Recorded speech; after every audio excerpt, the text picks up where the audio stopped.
Thank you for having me. My name is Kevin, and I will start with explaining what I do in Hong Kong, and then followed by my experience with going to Japan and learning a bit of skill of recycling over there. So let me explain Okay. So I'm a product designer, and I graduated in PolyU 2009, studying product design. I assume not too many will understand what product design means. So I'll start by introducing some of the projects I've done in the design school. So back then, when studying product design, every project we have to start with a problem and make a tangible object to solve that problem. For example, this is an alarm clock that you have to step on it in order to stop it. Because normally, when your alarm clock sounds, you will press it and you go back to sleep. But this one will force the user to walk away from the bed to actually stand up to stop the alarm. And we have a little chopstick holder, like a toy, to attract little kids to sit tight and enjoy the meal. And also design a pencil bag that line up all your stationery so you can easily get what you need. And with a press, it will roll it up because there's a metal spring inside. And then I also have a luggage. It is made totally out of corrugated cardboard because in Hong Kong, we live in a small apartment. We buy a huge luggage, we use it for a week, but we store it for a few years. But this one, when you throw it away, it's totally biodegradable. So that's what I do in the design school. In the school, they taught us like design is a tool for solving problems. But after I graduate, I went into an electronic company to design everything from a flashlight to a power bank to speakers. And but I noticed that no one asked me to solve any other problem already. And I remember after a few months working in that company, my first product launched in the market is a tiny little speakers. So after that day, finished my work, I jumped into the electronic market, try to find my first product. And that's what I see. It's a tiny little speakers. It's SUBTITLED, if anyone from Hong Kong. It's a gigantic electronic company, electronic shop. And basically every electronic product they laid out in whole wall display. And I started to question myself, actually all kinds of shape, all kinds of color of speaker have been designed before. And why on earth are we still having to design more speakers? Who need these speakers? Actually, the company needs it because we have to sell it in order to make revenue. So a lot of the things happen before and after we won't mention to our customer. For example, like a plastic product. The plastic is come from oil. It turned into raw material. Someone from the factory will assemble it, and you buy it from a shop, use it for a while, and when it breaks or have problem, it very logically, you throw it away. We have been doing it for a few decades. So what happens if that product company want to make more money? Of course, the only way they need to get more raw material, the factory make more products, and the shop get more stock to sell more stuff. But at the end, there's only one result. Is more of this solid product will go to the landfill. A few years back, in Hong Kong, we have a landfill problem because our landfill is filling up so fast. And after a few years, we have a few solutions. One is to make more landfill so that we can throw more stuff in it. And for the remaining, we're looking for a solution to build an incinerator to burn the rest, but the remaining will still go to the landfill. And that's what we are now. And I question, well, is that the only way we can keep producing the new product and bring it to the landfill? Why we can't simply do something like a circular system? Because that's the only way that we can create no waste, zero waste. And that becomes my goal to, afterward, to design my own product. Because when we look at the landfill, is full of material, especially plastic. We use it for a very short amount of time, but it takes a very long time to decompose. In proportion-wise, it's totally out of proportion. And every day, we Hong Kong people are producing 13,000 tons of solid waste. And how much is that? Every 3 months, we produce an equivalent of the whole IFC building, one of the tallest buildings in Hong Kong. And it's the whole building of size of solid waste, and we just totally dump it into the landfill, which is a gigantic number, but it's not a number that, as Hong Kong people, can be proud of. So, we have so many material here, what can we do? And that brought me to upcycling. Upcycling means a little bit different from recycling. Recycling basically means we collect paper, metal, plastic, we either melt it or shatter it, break it down to make raw material again. But upcycling means we collect all this material without breaking them down. We turn it into something useful. For example, every day in our convention center in Wan Chai, there's a different exhibition going on. For now, it's the book fair.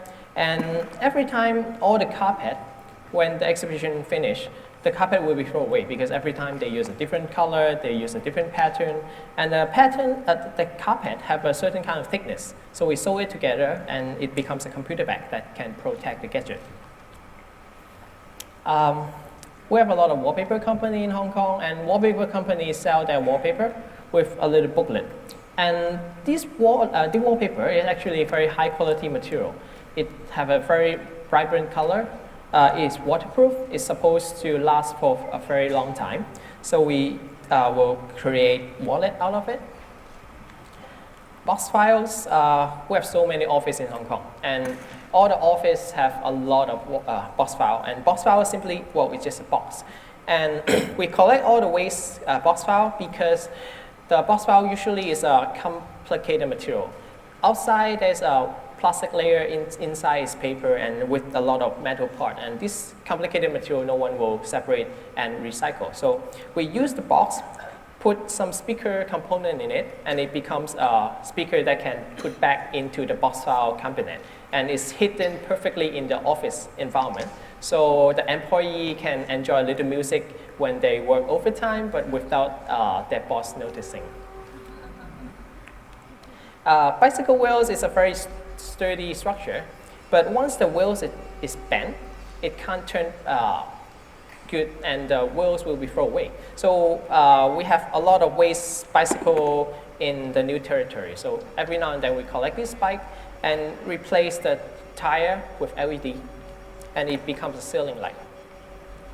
And this one, okay, I guess most of you guys have one at home. It's the rice cooker pot.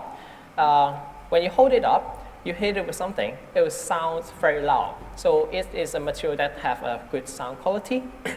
And we can create, press it out and create a little bicycle belt with it. And because of the scratch and different coating of the rice bowl, it have a very unique pattern on every one of it. But to explain how I work, I'll mention Boom Bottle. Boom Bottle is my first upcycling product, and it uses medicine bottle because it have a great volume inside and it makes a very good sound box. So we put the speaker component in it and it sounds very good. And with the handle, indicate you can bring it out. And with every plastic bottle and every speaker, there always is a place that you can turn. So we turn the bottle cap into a volume control. And the plastic is translucent, so it lights up in the dark.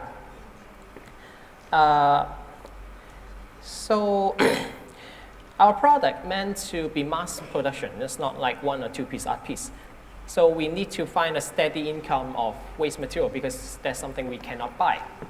So we usually work with different recycle company to get this waste material. For example, the plastic bottle is come from a plastic recycling company.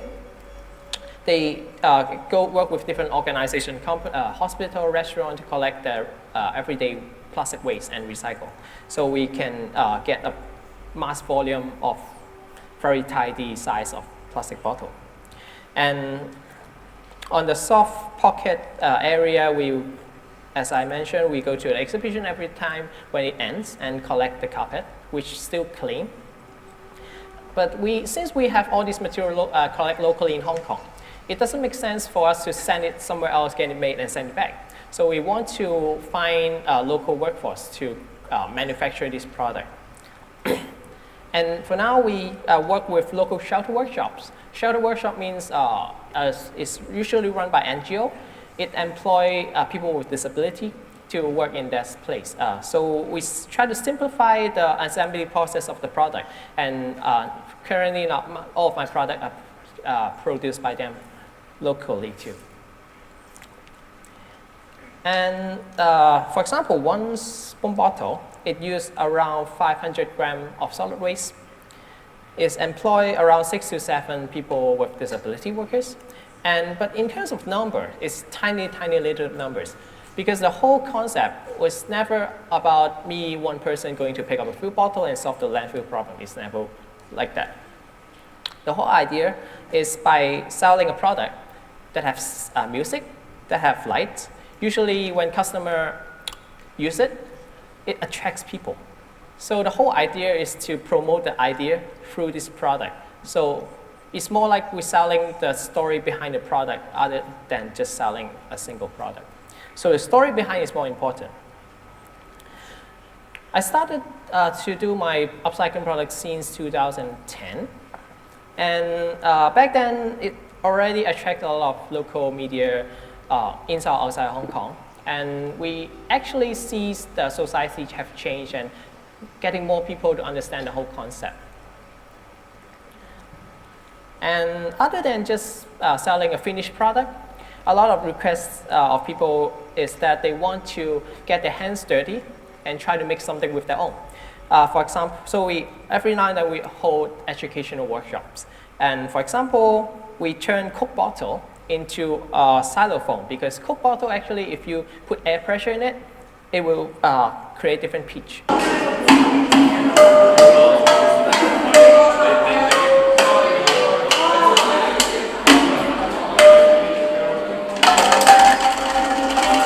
Okay. Also, on the bottom is a plastic monster that works around a portable fan. And when the fan turns on, the plastic monster will inflate. So it's a little kids workshop. And for the adult, we'll teach them how to make a front piano. So it uses two materials. One is the wood from the wine boxes and the metal from the bicycle wheels. Because the metal, when you play it with the vibration, it makes different pitch of sound. And I also work with different company or different event to create installation art.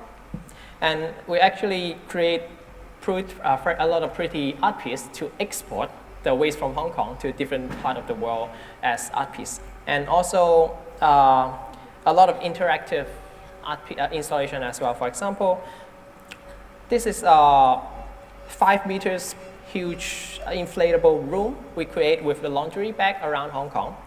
And where fan keep pushing air inside, it becomes a whole room that people can walk into it. The installation is meant to raise awareness about the single-use plastic that goes into the sea. And about this one is a little, it's a music box that uses the waste washing machine, because all washing machines have a drum. Then we turn the drum into a device that can make different sound, like a music box. So it's an installation that we brought to Causeway Bay and let people to play with it. But the core idea is to still making attractive, lovely product that can, like everyone will love it. And usually they will take picture and send to me. So basically that's what I've been doing, using Hong Kong waste and selling product that made from this waste and try to inspire people that a lot of the material that we throw every day can be reused and turned into something useful. So that's what I've been doing. But what about outside of Hong Kong? A little bit more than a year ago, I learned a place in Japan called Kamikachu, which is the first village that declared they produce zero waste. So when I learned this place, I feel like, wow, it's a dream place that I have to go. So in April, I spent 2 weeks, go to this village, try to interact and learn how they do it. So a little bit background is the village have a very well-designed recycling system that they separate waste into 45 categories. And when you first arrive, you have to learn from a manual that you can first study in order to understand the whole system. So, so I spent 1 day working as a staff and try to help different villagers to separate different waste. Even the battery, they have to check if the battery is good, they will keep you reusing. If it's good, only recycle it when it's run out of juice. And I think most of the waste I found there is very similar to Hong Kong, but of course always different places have a very unique waste that only produced in that place. And for Kamikachu, it's the fish flag. And because fish flag is one of the tradition, and they have huge fish flag. And fish flag is a very light and nylon material, similar to the material we use on the umbrella. So that's one of the things we try is to reuse the fish flag and repair the broken umbrella, the cloth part, and give the new life to a broken umbrella. And this is also one of the jacket they create with the fish flag, which is very, very pretty. So that's my souvenir. Okay.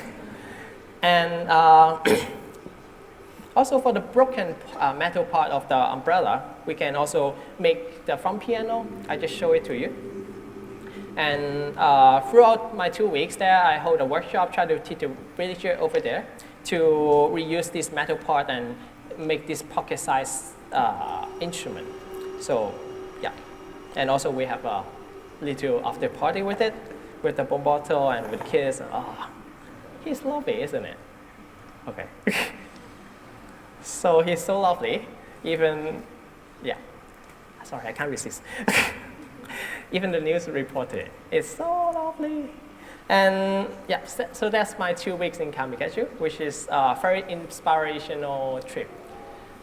And what happened after I come back? So what I learned in Kamikachu is about no matter recycling or upcycling, it's required the whole society to act together and work with the idea. So it requires a very close community. And recently we've been working with Blue House, which is a renewed building, and with a very close community in there. So currently I have started an initiative to work in Blue House, try to work with the neighborhood in there, collect their waste, weight it, try to separate each kind of waste and see how much of the system in Kamikachu can be applied in Hong Kong. So that is ongoing. So if you guys are interested on what I do, you can like us on Facebook and stay in tune. Thank you.